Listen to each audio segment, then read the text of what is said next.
What's up guys, I'm Phoenix Master 1 and welcome back for some more Fire Emblem Heroes, and this is gonna be my comprehensive review of the new Mythic Banner that we're gonna be getting this month, featuring Ullr as the new light mythic unit. I'll also be rating all of the other units based on their skill fodder potential as well as their performance, and I will also give my tier list on the light mythics, what I think where they stand. So we have got Ullr as our new light mythic. Honestly, I didn't really expect that, but I'm just really happy because we can see, one of the 12 Crusaders with new art, new voice lines, and I hope this happens to the other Crusaders of Yggdrasil as well, because I'm a big fan of Yggdrasil games in general, and I didn't really expect Ullr to be the first Crusader to be in FEH. I thought it would be Baldur, or like Zed, or even like Nuren. But yeah, Ullr is here as a blue bow infantry unit, and she does boost your speed in AETHER's offense, as well as giving you the 6th slot similar to Dagr. So she's got the same mythic effect as Peony in the sense, giving you that speed. So she's got Holy Ufel, which gives you -1 special cooldown, and that is pretty good because Deadeye becomes a 2-turn special, and then Time Pulse brings it down to 1 cooldown. This weapon is going to be active in the player phase, and in the enemy phase, if you want this to be active, then the foe needs to be above 75% HP, which is not all that hard to do. So if that condition is met, then she can get +6 to her attack and speed during the combat, and she also gets penalty neutralization to her attack and speed, and she can also inflict the anti-guard effect on herself. So basically, the attack and speed debuff neutralization is really good because she's going to be increasing her visible stats using life and death. So she's going to be attracting all kinds of chill speed, chill attack, bright shrine. So she becomes a really good bright shrine soaker because she doesn't really care about the debuffs on her attack and speed. And the anti-guard effect is really good because many times you're going to be facing units who have got guard, who have got special fighter, and armored wall of fall and Edelgard of course. So she can just bypass that and still charge up her special and trigger her Deadeye, which is really good. So essentially you cannot really stop her special charges, and that makes it pretty powerful for an offensive unit. She has got Deadeye and Time Pulse just like Shannon, and she has got Life and Death 4, which makes her pretty offensive. And then she has got her exclusive slot B skill, Yngvi Ascendant. So this has got partial null follow-up built into it and a dive bomb type of effect. So it will neutralize any kind of effect that can prevent her follow-up attacks. So follow-up negation like Malted, Fallen Edelgard, Weary Fighter, and stuff like that, she can just bypass that. If she initiates combat, then she can make her follow-up attack before the foe can counterattack, so it's pretty similar to Dive Bomb or even like Soul of Zofia in a way, because it has got that partial null follow-up and this kind of better desperation effect. But it's worth noting that Celica actually has full null follow-up on her Soul of Zofia, so she can actually stop the auto follow-ups. Ullr, on the other hand, cannot really stop auto follow-up. She can only prevent the follow-up negation, and she doesn't really have any kind of HP threshold on her skill, unlike Legendary Celica, which is really good because meeting that threshold would have been really hard in AETHER's offense. So she's basically a player phase focused unit most of the time, and she's going to be hitting really hard, and she could even be considered like a blue green in many kinds of way because of her weapon and how she will play out. She also has some really top tier fodder in Life and Death 4 and Time Pulse. So she's definitely a powerful unit, especially outside of AETHER's offense in like in-game content, in Arena Assault, in Arena. But for AETHER's offense as a mythic unit, I don't really think she's going to be that meta influential or that meta impacting. The reason being is that the meta of the light season has changed drastically after Note, and also after Legendary Sigurd. We have got units like Dual Lift, we have got so many cavalry threats, and against those kinds of units who are very oppressive with Note and Legendary Sigurd, you need to have some kind of support mythic unit, or at least a mythic unit who can give you some utility like Reginn with Kanto or stuff like that. But unfortunately, Ullr doesn't really have any kind of support whatsoever.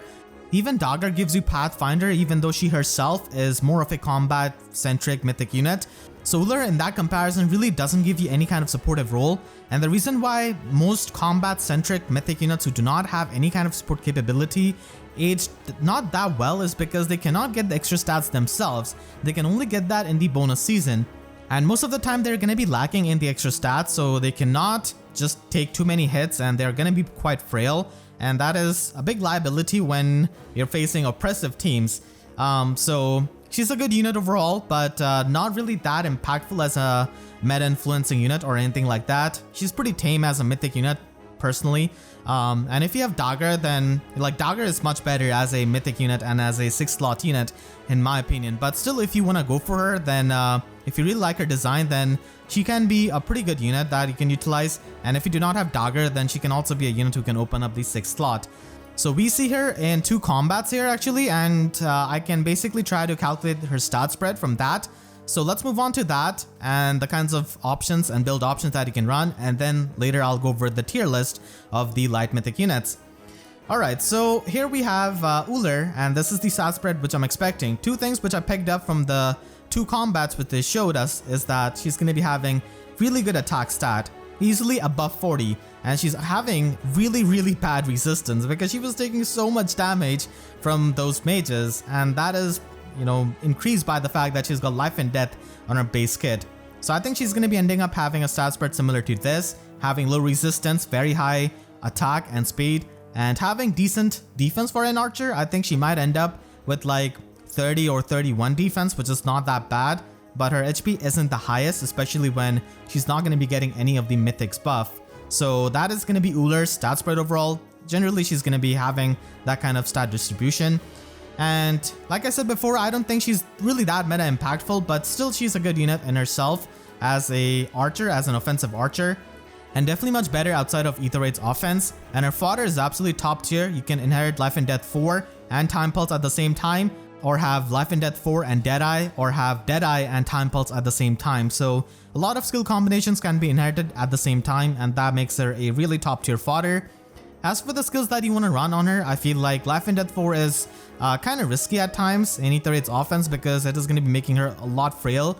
She might just get one shot by like a dual lift or even a healer, so that is a bit annoying. So you could try to get Fury. Attack speed ideal is also a really good option on her, and it is going to be available on this banner itself in form of Louise. The reason why I think that is because it has got really good synergy with her slot B skill, as she's mainly going to be at full HP and she can still do her follow-up attacks. So that is ideal for an ideal skill, so that could be run. And then you don't really have to change her slot B and slot C most of the time, but I can see myself going with Wings of Mercy and an AoE build if I'm going to be using her on a Gale Force team. And then for her Sacred Seals, you can just run something offensive, even have Cook and Pulse to have a pre-charged Deadeye. So that is going to be Ullr, pretty basic skill options for an offensive unit like her. And now let's move on to my tier list of light mythic units. Now keep in mind that this is from my experience of playing in Vault of Heaven and reaching tier 39 every single week, and it's subjective. And I'll try my best to explain why I have placed those units as I have, and also Ullr, why I've placed her in that position. So let us move on to my tier list, and here it is. So in the tier 1, I would put Peony, absolutely uncontested queen of the light season. She's a dancer, she provides you with that utility. She's got Flower of Joy, which is really amazing. She's got the flying mobility. She provides you with the orders buff with her dance, and that is just absolutely fantastic. So Peony is the best light mythic unit in the game. I don't think anyone is really going to be having any kind of disagreements with that, so I'm not going to spend too much time with Peony. And then we move on to Dagr. So I feel like Dagr is pretty amazing for aggressive plays because a 6-slot unit is an extra reposition, it's an extra smite, and it's an extra, action that you can use to break a structure. So that is amazing. And that can be really nice in aggressive Gale Force plays or just aggressive plays in general, which I feel like is the way of dealing with a lot of the node teams and a lot of the oppressive teams. If you have seen my AETHER's offense video, then you can definitely see how I use Dagr and how that extra unit definitely makes a difference. So I'll be linking that in the description. And Dagr also provides you with the Pathfinder support. So Pathfinder isn't really as good on offense as it is on defense, but still against these oppressive teams sometimes it does help you with the positioning and for reaching the opponent's units. And she can also be a really nice Bright Shrine Soaker. She has got the Unity effect built into her weapon, and she's also got the Null Follow-up built into her exclusive slot B skill. So she can deal with a lot of the annoying units like Brave Hector, for example, but she's still going to be having trouble taking one hit from someone like Bramimond. So she's really amazing for cleanup with Gale Force, and that's the biggest thing that she has got over Ullr. The fact that she is giving you that Pathfinder, she has got the cleanup utility with Gale Force, and having access to Gale Force is a really big thing in my opinion because it can allow for some really aggressive plays. And she also gives you extra resistance over extra speed like Ullr. And extra resistance is much better for having the tanking strategies work out, because extra resistance means that you've got extra bulk against magical threats like Bramimont, Dual Lift, Selena, so many healers who have got flash, and many of the magical threats in general. So extra resistance is much better than having extra speed in my opinion, and most people are going to be getting that extra speed with Peony.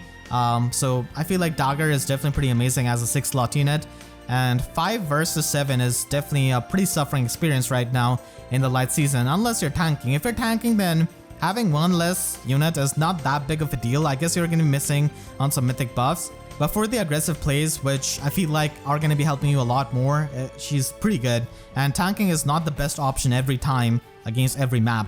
And then in tier 2, we have got mythic units who are pretty good. They're really useful, but their performance depends on the kind of opponent you're facing and either its defense and the kinds of units you're facing.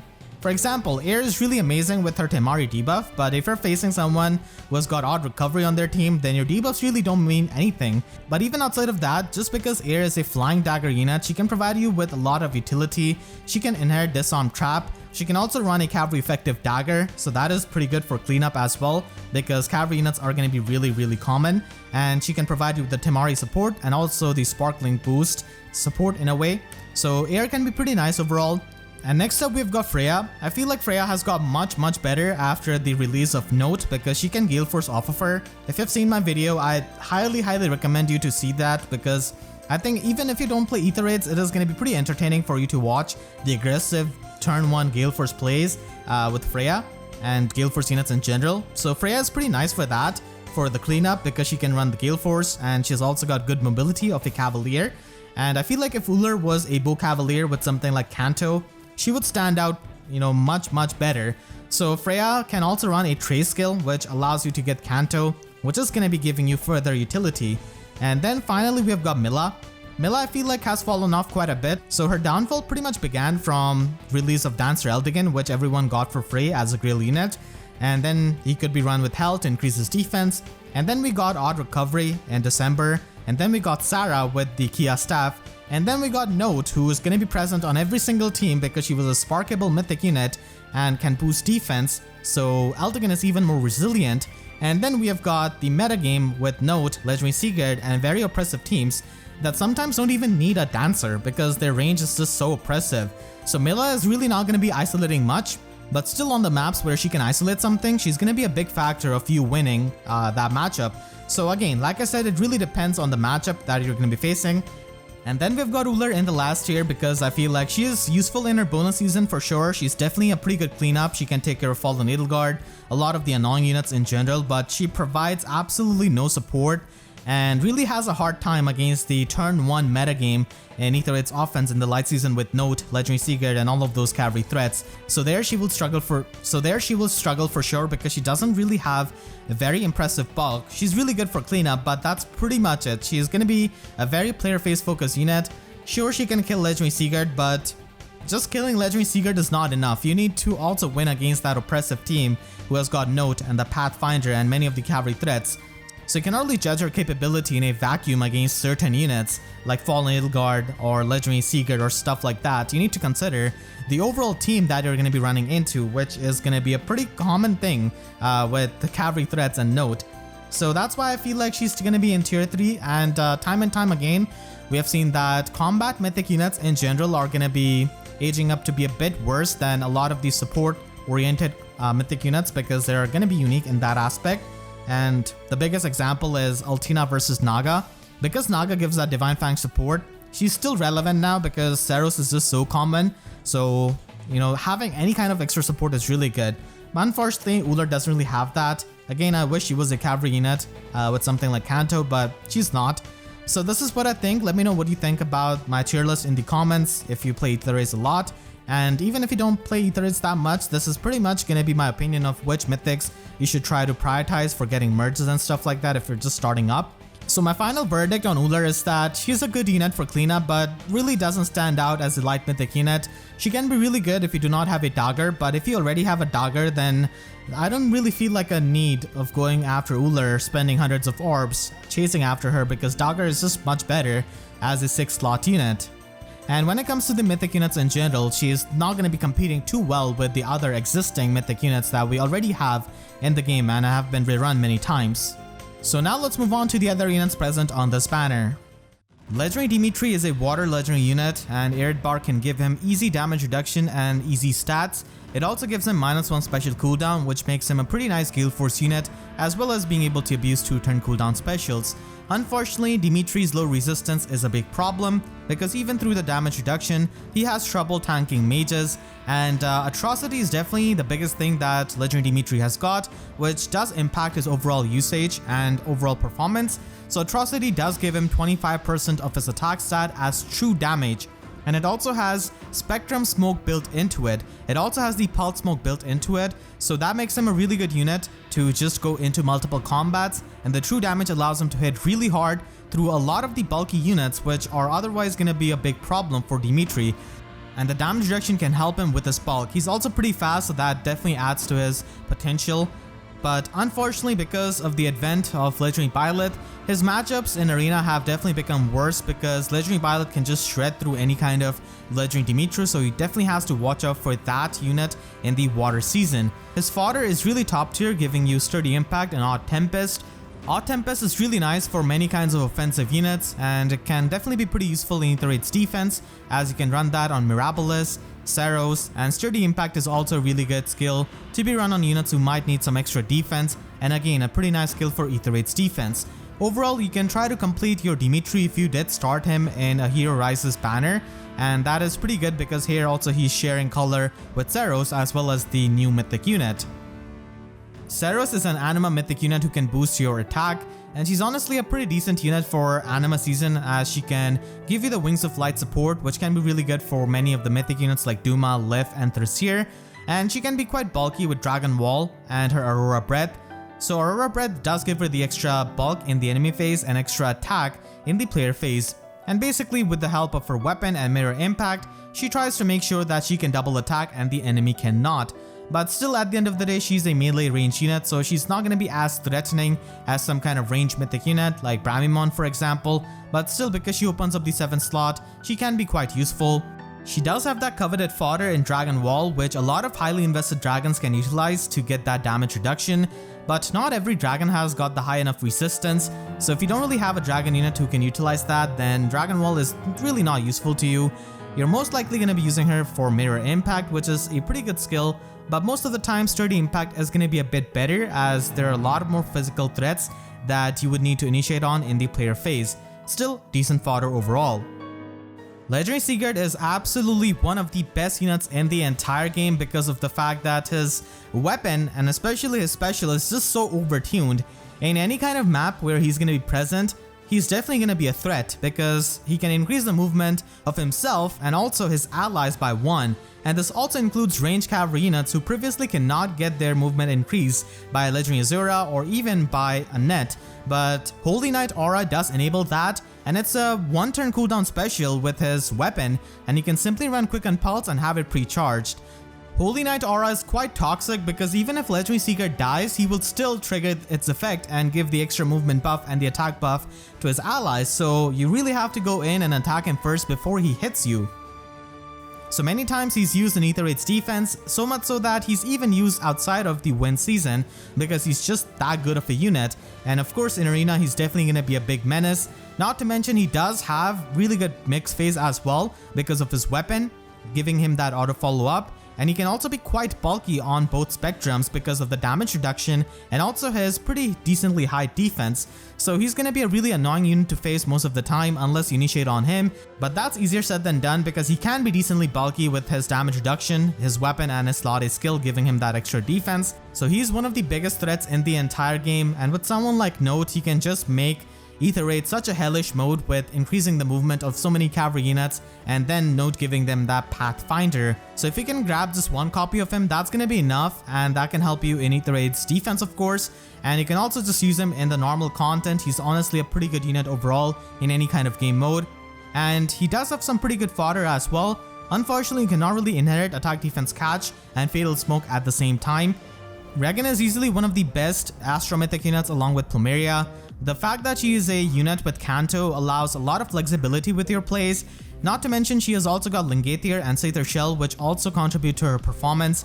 Seither Shell does give you that instant burst damage output, which is really good many times, and she can also rock Gale Force if you have seen my Aether offense videos, so I personally like to use her with Gale Force, and she can also be used to soak up many of the shrine debuffs as well because of her offenses, so you can just go hit someone and retreat, break a structure and retreat, and even use her to test the traps because Kanto is really amazing for that.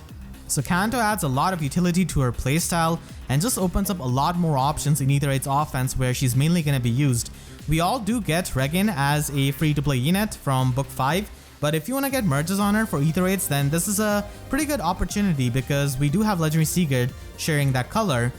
But keep in mind that Reginn is going to be getting a rerun with Selena and Dusel in a Sparkable banner in September, so you can get Reginn guaranteed in that month as well, so just something to keep in mind if you're going to be going for the merges. Her fodder is also top notch as you can inherit Susparo 3 and Lot Speed defense at the same time, which can be useful for so many of the offensive physical units. I'm a big fan of Seliph, but unfortunately Legendary Seliph gets completely dunked on by his father as a Sword Cavalry unit. Holy Knight Aura of Sigurd is just so overtuned and really unique. Not to mention, Sigurd can actually function in both phases because of his auto follow-up, and Legendary Seliph is pretty much restricted to enemy phase usage, which is not bad, but honestly he's not as overtuned as many of the modern legendary units, and he definitely feels a lot more honest, which is not a good thing I guess if you're trying to be a really strong overpowered unit, but still he can function as an enemy phase unit with his Slot B skill and Virtuous Cheerfing. He can also get the self-healing, which can be really nice for his longevity, and he basically has the enemy phase version of a Desperation. So he can function as an enemy phase unit, and he can also provide you with some good fodder if you do want to go that route. He has got Distant Counter and Joint Tone Defense, so there are two 300 SP skills which he can provide to you, which is really good for arena scoring, and Distant Counter in general is going to be a very universally useful skill. Louise is an infantry colorless archer, and she's got a pretty good offensive stat spread, but unfortunately she is locked to 5-star rarity and she doesn't have a preferred weapon and faces competition from someone like Shannon, who doesn't have as much resistance but has got better defense and a preferred weapon that is really good. So Louise does struggle there a bit, but still we do have access to some really good inheritable weapons like Spendthrift Bow, Fire Sweep Bow, and also Plagian Bow, so Louise can certainly make use of them. Rainbow, which she comes with, is basically like a non-seasonal version of Coral Bow, and overall as a fodder she can provide you attack speed ideal, but other than that you cannot really inherit any other skill at the same time. You can of course inherit Rally, Defense Res Plus, and also Attack Speed Oath at the same time, but I feel like Attack Speed Oath is probably gonna be available on some rare unit down the line, maybe next year. So that could happen, and Ideal is basically the best skill that she can provide you as a fodder. Mila is a light mythic unit who can give you defense, and she also provides you with defense-based isolation, which can be really helpful in Aether offense for isolating dancers, rally traps, restore traps, and many of the annoying units. And she can also be used in arena and arena assault of course, but mostly she's going to be used in Aether offense. But there I feel like she's definitely fallen off a bit, because we have seen the rise of Dancer Eldigan, not to mention we have also got Note who can provide defense to Eldigan, and that can make him even more resilient to Mila. We also have Odd Recovery and Sarah as a form of anti-isolation tech, which definitely makes Mila a lot less reliable, as at the higher levels in Vault of Heaven, you're definitely going to be facing a lot of Sarah teams and Odd Recovery teams. It's also worth noting that many of the double note teams which I've seen with Legendary Sigurd, sometimes they straight up do not use any kind of dancer because they can just fit another threat over a dancer and still have insane range on the map. So there again, Mila is really not going to be doing much, and sometimes she's going to be a liability because she can get killed at times, so that could be quite annoying. But still, even if she's not isolating, she can at least function as a smite bot and also provide you with some extra stats with Nurturing Breath. So at the very least she can support you in that kind of way. But still, on the maps where you can isolate a dancer or a rally trap, she can be a really invaluable unit for helping you win that match. So because of the change in the light season metagame, she's not really as powerful as she once was when she came out. Her fodder is definitely quite unique, providing Bracing Stance 3, which only she has got right now, and you can also inherit either the double rally skill or sabotage attack on the unit along with Bracing Stance 3. Eir was the first mythic unit in the entire game, and she's a light mythic giving you that resistance, and still she has aged pretty well as a mythic unit because of her mobility as a flyer and the fact that she provides resistance, which is really helpful because a lot of threats are magically based with node teams in the light season, so the extra resistance definitely helps, especially if you have got a Dagr on your team. So that is just flat plus 10 resistance, which is extremely good for tanking many of the magical threats. She's also the only Aether Raid's offense mythic unit who can inherit Disarm Trap, and that is really good because you can test traps or even reposition unit over the traps, so that makes her a pretty unique support if you run her with Disarm Trap, which you can easily get from the Divine Code section. Unfortunately, because of how Node has shaped up the light season to be, Eir's not as good as she used to be with the Air Force strategy for Gale Force, which was really popular back in the day. She can still be used that way, but it's now a lot more harder to kill many of the threats because they are just so bulky, and there she can struggle at times, but still she can provide you that support, that utility as a range flying unit, and also with Disarm Trap to help your team.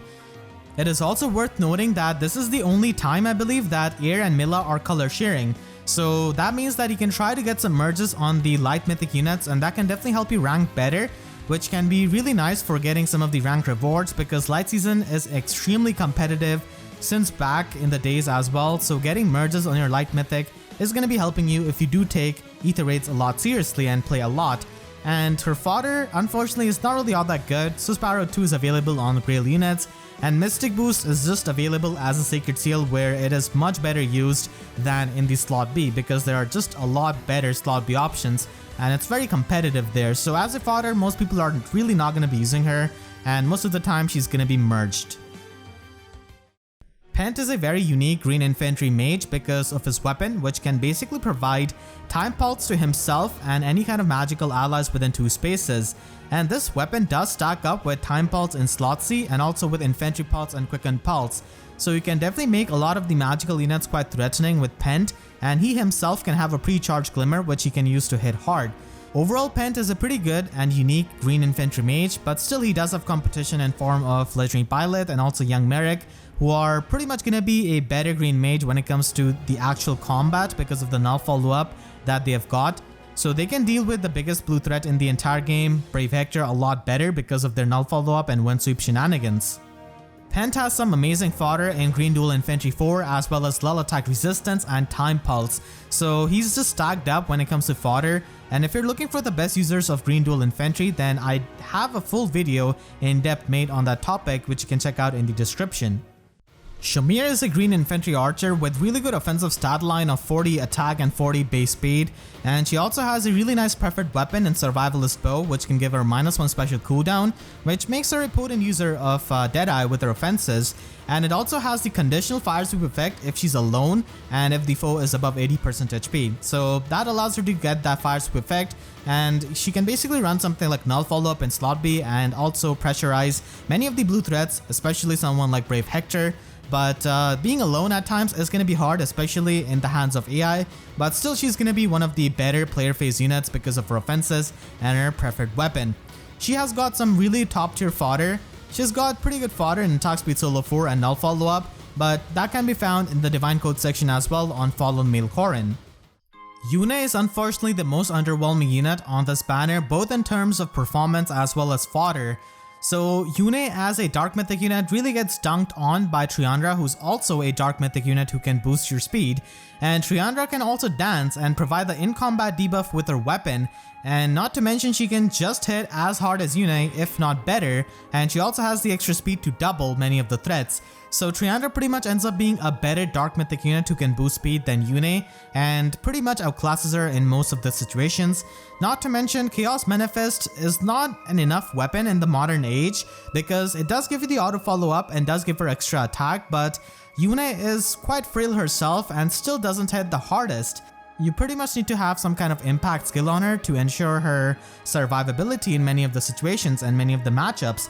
She can also provide you the debuff utility with Chaos Tamed, but a lot of times you will need to run something like Phantom Resistance to really ensure that she can get debuffs on a lot of the enemies. So she's not going to be performing really well as a Aether Raid's defense mythic unit, and as a fodder she literally has nothing because Sabotage Resistance is present on Solon and a Tigress Bond is present on the Grail pool as well. So she really has no usable fodder and is basically the dud of the green color. Overall, the value this banner gives you on the blue color is pretty good with Seiros, Dimitri, and also the new mythic unit Ullr. And this is like the third or fourth time when Seiros and Dimitri are color sharing. So if you have any of them as a merge project, then this is a pretty good chance. And red color is also not that bad with having Legendary Sigurd color sharing with Reginn, and Seliph is also not that bad when it comes to fodder. Green is unfortunately brought down by Yune, and colorless pool is really dependent on if you care about Aether Raid's merges or not. If you do not care about that, then it's mostly going to be a skip on the colorless stones. So this banner really depends on where you stand. If you really care about Aether Raid's merges, then Light Season is going to be pretty good to aim for, having Eir, Mila color sharing and also having Ullr and Reginn in the red color as well. But if you don't really care about that, then this banner is going to be skippable for most people, mainly because Choose Your Legends 5 is coming up next month, and we might also get a Hero Fest banner as a half anniversary sort of thing. So look forward to that, and you might want to save your orbs for that because you can guaranteed get a unit and spark on those kinds of banners compared to this kind of mythic banner where you might be spending hundreds upon hundreds of orbs just trying to get that one single unit. So it is going to be a skip for most people, I feel like, seeing this banner and also the new mythic unit Ullr. But let me know in the comment section what do you think about this banner and our new mythic unit, and make sure to share this video with your friends if they are thinking of pulling on this banner. And I want to thank all of my team members for their constant support. If you enjoyed, then please be sure to leave a like and a comment. Helps me tremendously, and be sure to subscribe and hit the notification bell because YouTube sub boxes are about as functional as Yune's fodder. So with that said, I'll see you guys next time. Thank you so much for watching and have a great day.